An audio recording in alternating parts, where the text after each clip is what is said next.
Department of Criminal and Procedural Law, UNISA Professor Stephan Terblanche is on the line. Thank you very much, Stephan, for joining us this afternoon. Now, looking at the reactions of Twitter, everybody seems to be highly upset at the outcome of Judge Masipa's judgment, and very upset, saying that Oscar is dangerous and that South African judicial system is a joke, and comparing a lot of the cases from other people who have been arrested under similar circumstances. What is your view, Professor, on the outcome of this case?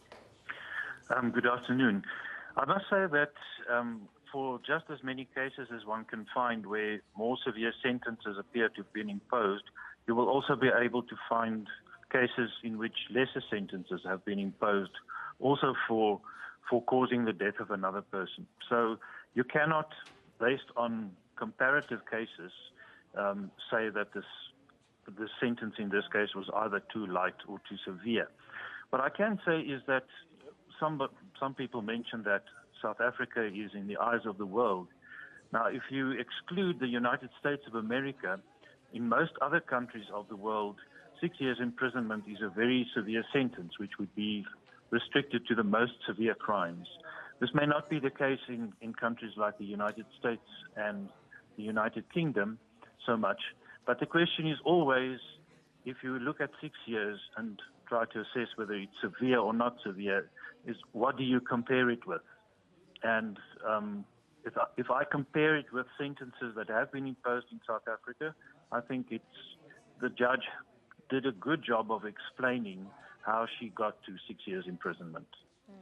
Now, you say that the judge did a good job of explaining how she got to 6 years imprisonment, but it doesn't change the sentiments of the family itself. From a legal perspective, would it be advisable or would it be possible for them to appeal? And mentioned that, well, it was mentioned that they probably wouldn't go to the same court, they'd probably go to a higher court. Well, the family will not be in a position to appeal against the judgment because they are not parties to this case. It is only the state against Pistorius. So only those two parties could ever appeal against the judgment in the criminal case itself. And now, should the state appeal this judgment, how likely is it that they'd be returning to a similar or a situation?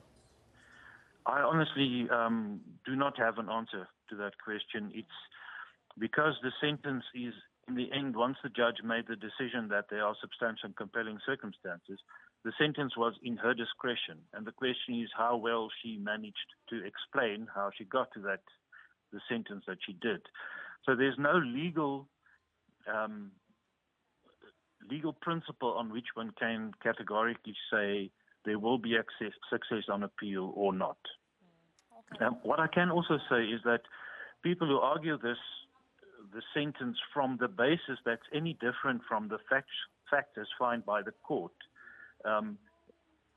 they basically exclude themselves from a proper consideration because the court cannot impose sentence on anything else but the facts of the case.